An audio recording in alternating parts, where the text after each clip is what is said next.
Bismillahirrahmanirrahim. Assalamualaikum warahmatullahi wabarakatuh. Hai semua, selamat datang kembali di channel aku. Video kali ini aku membahas tentang formulasi ransum sapi perah laktasi 1. Jadi kita langsung aja ke soalnya ya. Sapi perah laktasi 1 beratnya 500 kg, produksi susu 23,53 kg per hari dengan kadar lemak 3%. Sapi perah tersebut dalam kondisi pertengahan masa laktasi dengan pertambahan bobot badan 0,285 kg per hari. Oke, kita jawab ya. Oke, sekarang kita ke Excel ya untuk mempermudah pengerjaannya. Di sini sudah ada data yang kita dapatkan dari soal seperti berat badan sapi itu 500 kg, kemudian produksi susunya adalah 23,53 kg dengan kadar lemak 3%, kemudian PBBH adalah atau pertambahan berat badan hariannya 0,285 kg per hari.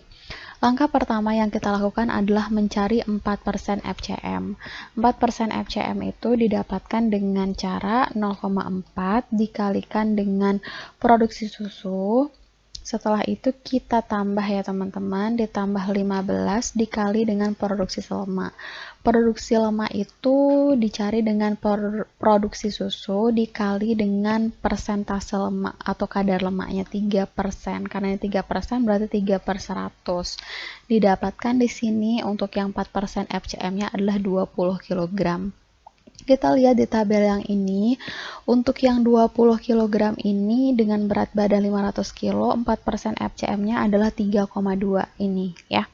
Jadinya setelah itu langkah selanjutnya adalah kita mencari BK atau kebutuhan bahan keringnya. Karena ketika kebutuhan bahan keringnya terpenuhi, maka sapi tersebut akan kenyang gitu. Oke. Jadi kita cari BK dengan cara 3,2, ingat ini dalam satuan persentase, jadi 3,2/100 dikali dengan bobot sapi itu 500 kg. Kita dapatkan kebutuhan BK-nya adalah 16 kg. Kemudian kita isi di tabel yang ini ya teman-teman. Di sini sudah ada beberapa kondisi seperti ada maintenance. Maintenance ini adalah kebutuhan hidup pokok sapi seperti bernapas, kemudian detak jantungnya gitu. Kemudian ada periode laktasi. Di soal dikatakan sapi tersebut mengalami pada saat periode laktasi 1 sehingga nanti kita perlu mengalihkan 20% dari maintenance-nya. Kalau teman-teman menemukan di soal misalnya periode laktasinya atau periode laktasi 2 maka dikalikan 10% dari maintenance, kalau periode laktasi 3 maka dikalikan 0% gitu ya. Kemudian, kenapa sih kita perlu mengalihkannya dengan 20% atau mengetahui periode laktasinya? Karena ketika periode laktasi 1 tersebut sekitar 2 tahun misalnya, di sana sapi itu masih mengalami pertumbuhan. Oleh karena itu, kita perlu mengalihkannya dengan maintenance. Oke?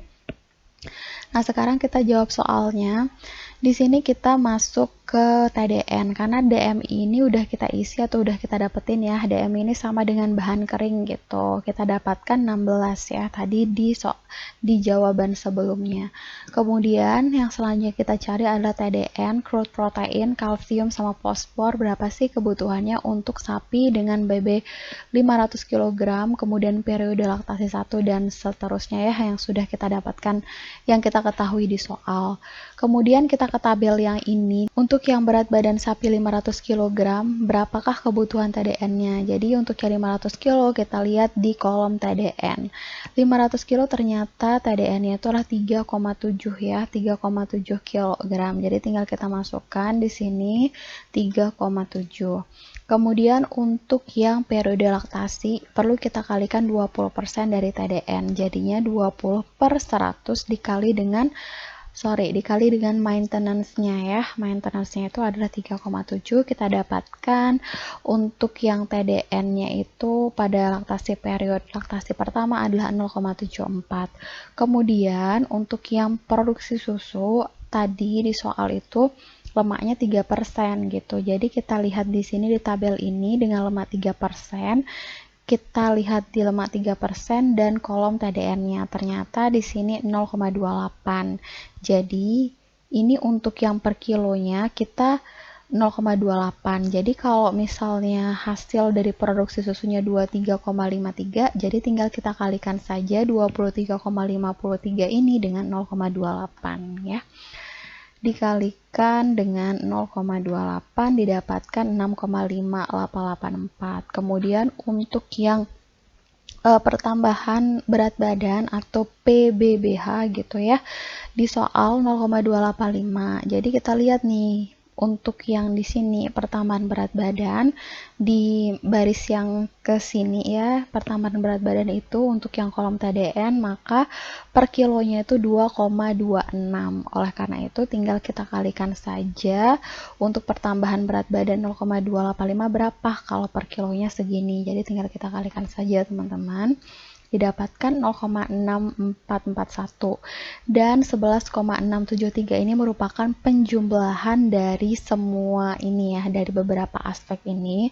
Setelah itu kita mencari persentase TDN yang dibutuhkan dengan cara total ini dibagi dengan DMI-nya, kemudian dikalikan dengan 100%. Didapatkan untuk yang TDN-nya, kebutuhan TDN itu 72,95%. Oke.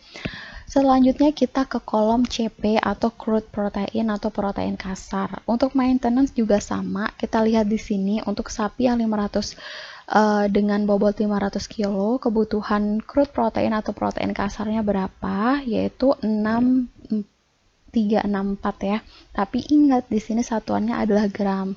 Jadi kita perlu mengubahnya ke dalam kilogram dengan cara membagi 1000. Kita bagi 1000 didapatkan 0,364 kg gitu. Kemudian untuk periode laktasi masih sama ya, kita kalikan dengan 20% dikali, berarti 20/100 dikali dengan maintenance-nya atau 0,364 diperoleh 0,0728. Untuk yang produksi susu itu 3% lemak. Di sini kita lihat 3% lemak dengan kolom crude proteinnya 78 dan 78 ini masih satuannya gram gitu ya. Ini ya satuannya itu gram. Sehingga kita perlu membaginya dengan 1000, kemudian dikali dengan produksi susu sapi kita yaitu 23,53 kg. Didapatkan untuk produksi susunya 1,8353 kg. Setelah itu pertambahan berat badan. Pertambahan berat badan untuk kolom yang crude protein itu 320, tapi ingat di sini satuannya adalah gram gitu. Sehingga kita perlu juga membaginya dengan 1000 dan kita kalikan dengan 0,285. Nah, dan ini merupakan penjumlahan dari 4 parameter. Kemudian untuk kita mencari berapa persentasenya sama, penjumlahan totalnya ini dibagi dengan DMI atau bahan keringnya dikali dengan 100%. Diperoleh kebutuhan CP atau crude proteinnya adalah 14,77% ya teman-teman. Kemudian kita ke kolom yang kebutuhan kalsium. Kita lihat lagi di sini untuk yang 500 kg kebutuhan kalsiumnya berapa? Ternyata kebutuhan kalsiumnya adalah 20 gram. Karena di sini satuannya kilogram sehingga kita perlu membaginya dengan 1000. Kita peroleh 0,02. Untuk yang periode laktasinya kita kalikan dengan 20% dari maintenance ya. Jadi kita kalikan diperoleh 0,004. Setelah itu untuk produksi lemak dengan 3% lemak. 3% lemak kita lihat di sini 3% dan kita ke kolom kalsium 2,73 gram gitu. Jadi kita bagi untuk yang 2,37 gram ini dibagi 1000 sehingga menjadi kilogram ya, dikalikan dengan 23,53 didapatkan 0,0642 dan ini merupakan total dari ketiga parameter. Dan untuk yang pertambahan berat badan ini nggak ada parameternya ya untuk yang kalsium dan fosfor. Jadi untuk mencari persentasenya tinggal kita bagi saja dengan yang ini, dengan kebutuhan bahan kering dan dikali 100% didapatkan untuk CA-nya adalah 0,55% gitu. Setelah itu kita ke fosfor. Fosfor untuk yang 500 kg sapinya, kebutuhan fosfornya adalah 14 gram. Karena gram perlu diubah ke kilogram, maka kita bagi dengan 1000 didapatkan 0,014 kg ya. Untuk yang periode laktasi kita kali 20% dari maintenance. Jadi kita kalikan yang ini, jadi peroleh 0,0028. Dan untuk yang produksi susu, kita lihat 3% ya, 3% dari lemaknya itu 1,68. Tapi ini satuannya gram ya. Untuk yang fosfornya sehingga perlu dibagi 1000 dikali dengan hasil sapi produksi susu kita ada 23,53 kg. Ya, dan ini merupakan penjumlahan dari 3 parameter yang ada. Kemudian kita cari berapa persentase dari si fosfor, sama caranya totalnya ini dibagi dengan kebutuhan DMI atau total bahan keringnya dikali dengan 100%. Kita dapatkan hasilnya adalah 0,35%. Jadi kesimpulannya adalah untuk sapi dengan berat 500 kg dengan masa laktasi periode laktasinya 1, setelah itu kebutuhan produksi susunya 23,53 dengan 3% lemak dan pertambahan berat badan 0,285 kg per hari, maka kebutuhan bahan keringnya itu adalah 16 kg dan persentase TDN-nya itu 72,95%, crude protein 14,7%, kalsiumnya 0,55% dan fosfornya 0,35%. Oke, gitu ya teman-teman. Jadi sekian video kali ini, semoga video ini bermanfaat dan sampai jumpa di soal selanjutnya. Bye bye. Wassalamualaikum warahmatullahi wabarakatuh.